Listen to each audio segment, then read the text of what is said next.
Hi welcome back to our channel Varshith బ్లాగ్స్కి స్వాగతం. ఈరోజైతే ఎల్ఆర్ఎస్కి సంబంధించినటువంటి షార్ట్ ఫాల్ అప్డేట్ ఏ విధంగా చేసుకోవాలని అయితే నేను ఈ వీడియోలో మీకు చెప్పబోతున్నాను. ఇంతకుముందు వీడియోలో అయితే ఎల్ఆర్ఎస్కి సంబంధించినటువంటి స్కూటీ ప్రాసెస్ ఏ విధంగా చేయాలి అనేది అయితే నేను చెప్పడం జరిగింది. అది ఎవరైనా చూడని వాళ్ళు ఉంటే మీరు చూసే ప్రయత్నం చేసి ఆ విధంగా స్కూటీని అయితే మీరు పూర్తి చేయండి. మీ పేరు మార్పు కానీ, ఊరు మార్పు కానీ, మీ మొబైల్ నెంబర్ మార్పు కానీ, ఏదైనా ఈ స్కూటీ ప్రాసెస్లో మీ యొక్క మార్పు అయితే జరుగుతుంది. మీకు ఇబ్బంది అయితే లేదు. నేనైతే నా యొక్క మొబైల్ నెంబర్ రాంగ్గా ఉండటం వల్ల మార్చుకోవడం అయితే జరిగింది. నేనైతే హైదరాబాద్లో హెచ్ఎండిఓ ఆఫీస్కి వెళ్ళినప్పుడైతే సిపిఓ గారిని కలవడం జరిగింది. ఆ సిపిఓ గారు నాకు వివరంగా చెప్పడం జరిగింది, ఇలా చేయాలి ప్రాసెస్ అని. నాకు చాలా మంచిగా అనిపించింది. నేను మాట్లాడే విధానం కూడా ఒక క్యాడర్లో ఉండి, నేను పోయిన తర్వాత చాలా బిజీగా ఉన్నాడు ఆ రోజు కూడా. అసలు ఆయనకు మాట్లాడడానికి కూడా తిరిగి లేదు చెప్పాలంటే. కానీ ఆయన ఒక 2 నిమిషాలు ఆగి మరి నేను వెళ్ళిన తర్వాత ఆయన వివరంగా చెప్పడం జరిగింది. నేనైతే ఆ విధంగా ప్రాసెస్ చేసినాను. నాకైతే అయిపోయింది. అక్కడ నుంచి నాకు ఫోన్ చేశారు వాళ్ళు, హెచ్ఎండిఏ నుంచి ఫోన్ చేసి, మీ యొక్క మొబైల్ నెంబర్కి అప్లికేషన్ పెట్టారు కదా, ఆ యొక్క అప్లికేషన్కి అది అప్రూవల్ అయింది, మీ మొబైల్ నెంబర్ అయితే మారిపోయిందని చెప్పేసి వాళ్ళైతే నాకు ఇంటిమేషన్ ఇవ్వడం జరిగింది. నేను నా యొక్క మొబైల్ నెంబర్తోనే సిటిజన్ లాగిన్ అయ్యాను. ఈరోజైతే మొత్తం కూడా ఆ యొక్క షార్ట్ ఫాల్ అప్డేట్ కూడా మొత్తం కూడా పూర్తి చేశాను. అది ఏ విధంగా పూర్తి చేశానని అయితే ఈరోజు మీకు చెప్పబోతున్నాను. షార్ట్ ఫాల్ అప్డేట్ అంటే ఏంటి అసలు? షార్ట్ ఫాల్ అప్డేట్ అంటే మనం ఏదైతే ఎల్ఆర్ఎస్కి అప్లై చేశామో, ఎల్ఆర్ఎస్కి అప్లై చేసిన తర్వాత వాళ్ళు మన యొక్క రికార్డు మొత్తం పరిశీలించి మళ్ళీ మాకు పలానా డాక్యుమెంట్స్ కావాలి అని అయితే మనకి ఎవరైతే మనం ఎల్ఆర్ఎస్కి అప్లై చేశామో ఆ యొక్క అభ్యర్థికి వాళ్ళైతే మెయిల్ ఇవ్వడం జరిగింది.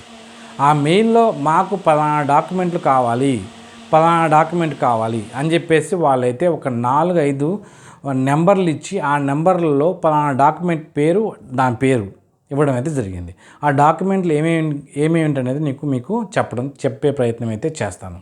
వాళ్ళు చెప్పిన విషయాలు ఏంటంటే, ఫస్ట్ నెంబర్ 1 డాక్యుమెంట్ ఎల్ఆర్ఎస్కి సంబంధించినటువంటి sale deed. Okay, sale deed కావాలి. ప్లస్ మనం ఆ రోజు అప్లై చేసినటువంటి ఎల్ఆర్ఎస్ అప్లికేషన్, ఫస్ట్ మనం 1000 రూపీస్తో అప్లికేషన్ పెట్టాం కదా, ఆ యొక్క application form, sale deed, EC అంటే ఇకంబరెన్స్ సర్టిఫికేట్. ఇకంబరెన్స్ సర్టిఫికేట్ అంటే ఏంటి అంటే అందరికీ తెలియాలని లేదు ఈ విషయం, కాబట్టి మీకు ఇంత గుచ్చి చెప్పే ప్రయత్నం అయితే చేస్తున్నాను. ఎందుకంటే ఈసీ అనగానే, ఈసీ అంటే అందరికీ తెలియాలని లేదు, నాకు తెలియదు ఈసీ అంటే ఏంటో కూడా మొన్నటి వరకు. కాబట్టి అది ఎక్కడ దొరుకుతుందో కూడా తెలియదు, అంతా గాబరా పడిపోతాం. మళ్ళీ ఈసీ అంటే ఏంటో అని మన దగ్గర ఈసీ ఉండదు, ఎవరి దగ్గర అసలు ఈసీ అంటే ఏంటి కూడా తెలియదు పరిస్థితి. కాబట్టి ఆ గాబరా పడాల్సిన అవసరం అయితే ఏం లేదు. ఈసీ అనేది మనకి మీ సేవలో దొరుకుతుంది. అది మీ సేవలో మనం ఏం చేయాలి? మీ సేవ దగ్గరికి పోయినట్టయితే అక్కడ మీ సేవలో ఆ యొక్క మీ సేవ కౌంటర్లో ఎవరైతే ఉంటారో అతని దగ్గరికి వెళ్ళి ఈసీ కావాలి అంటే వాళ్ళైతే నా దగ్గర తీసుకున్నారు 535 రూపీస్ అయితే వాళ్ళు అమౌంట్ కలెక్ట్ చేయడం జరిగింది. ఆ 535 రూపీస్ తీసుకొని మనకి ఈసీకి అయితే వాళ్ళు అప్లై చేస్తారు. ఈసీకి ఎక్కడికి అప్లై చేస్తారంటే, మనం ఎక్కడైతే ల్యాండ్ కొన్నామో ఆ ల్యాండ్ సంబంధించినటువంటి సబ్ రిజిస్ట్రార్ ఆఫీస్ ఎక్కడ ఉంది, భద్రాచలంలో కొంటే భద్రాచలంలో సబ్ రిజిస్ట్రార్ ఆఫీస్ ఉంటుంది కాబట్టి ఆ రిజిస్ట్రార్ ఆఫీస్కి వెళ్తుంది. అక్కడ తను ఆ సబ్ రిజిస్ట్రార్ ఎవరైతే ఉన్నారో ఆ సబ్ రిజిస్ట్రార్ పలానా రవీందర్ రెడ్డి అప్లై చేశాడు కాబట్టి ఆయనకి సిస్టంలో కనపడుతుంది. ఆ రోజు మీ సేవ నుంచి పంపించిన తర్వాత రవీంద్ర రెడ్డి కొన్నారు పలానా, వాళ్ళ దగ్గర ప్రతి డాక్యుమెంట్ వాళ్ళకి ఆన్లైన్లో కనపడుతుంది కాబట్టి ఓకే నిజమే, ఈ యొక్క రవీందర్ రెడ్డి పలానా సర్వే నెంబర్లో ఉన్నమాట వాస్తవమే అని ఆయన అప్రూవల్ ఇవ్వడం జరుగుతుంది. ఆ అప్రూవల్ ఇచ్చిన తర్వాత దాని ల్యాండ్ వాల్యూ కూడా తనే అక్కడ మెన్షన్ చేయడం జరుగుతుంది. కాబట్టి ఆ మెన్షన్ చేసిన తర్వాత అప్రూవల్ ఎప్పుడైతే మనకి ఇస్తుందో మన మొబైల్ నెంబర్కి అయితే మెసేజ్ రావడం జరుగుతుంది. ఏమని, మీకు అప్రూవల్ అయింది, మీ సేవ ద్వారా అప్లై చేసుకున్నటువంటి ఆ యొక్క ఇకంబరెన్స్ సర్టిఫికేటు మీరు డౌన్లోడ్ చేసుకోండి వెళ్ళి అని చెప్పేసి వస్తుంది. అది మీరు ఎప్పుడైతే అది వస్తుందో 24 అవర్స్లో మ్యాక్సిమం వస్తుంది.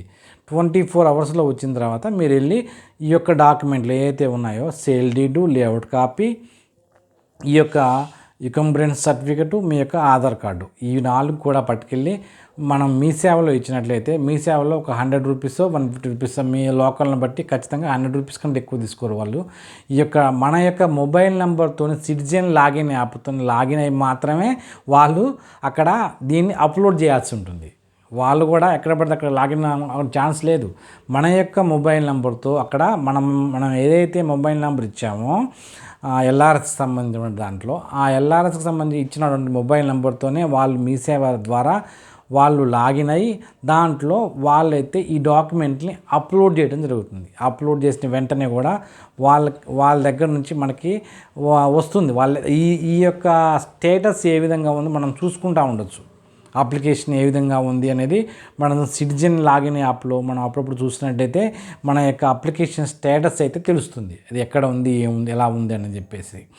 ఇది అయితే L1 ఆఫీస్ దగ్గరికి వెళ్తుంది. అసలు L1 అంటే ఏంటి అంటే L1, L2, L3 అంటే ఫైనల్ స్టేజ్లోకి వెళ్తుంది. L1, L2 ఏంటంటే L1 అంటే ఏపీఓ గారు అయితే అక్కడ మనకి ఆ పరిధిలో ఆయన చూసుకొని డాక్యుమెంట్లు వెరిఫై చేసుకొని ల్యాండ్ చూసిన తర్వాత ఆ ల్యాండ్ని వాళ్ళు పరిశీలించిన తర్వాత ఈ ఎటువంటి ఆక్రమిత ల్యాండ్ కాదు, దాని పక్కన చెరువుల్లోంచి కానీ ఇంకెతర కానీ కాదు అని నిర్ధారించుకున్న తర్వాత వాళ్ళైతే దాన్ని లేఅవుట్ని వాళ్ళు అప్రూవల్ ఇవ్వడం జరుగుతుంది. ఆ అప్రూవల్ ఇచ్చిన తర్వాత దాన్ని పీఓ గారి దగ్గరికి వెళ్తుంది. పీఓ గారు ఆయన పరిశీలించిన తర్వాత ఆయన అప్రూవల్ ఇస్తే డైరెక్ట్గా ఫైనల్ స్టేజ్కి వెళ్ళి మనకి ఎంత అమౌంట్ కట్టాలని అయితే వాళ్ళైతే ఇవ్వడం జరుగుతుంది. ఇదైతే తెలంగాణ టీఆర్ఎస్ గవర్నమెంట్లో ఈ యొక్క ప్రాసెస్ అయితే స్టార్ట్ అయింది. ఇప్పుడు రేవంత్ రెడ్డి సర్కార్ ఆధ్వర్యంలో అయితే ఈ యొక్క ప్రక్రియ కూడా అంతా నడుస్తుంది. 135 జీవో ప్రకారం 2020 మార్కెట్ వాల్యూ ఆధారంగా చేసుకుని మాత్రమే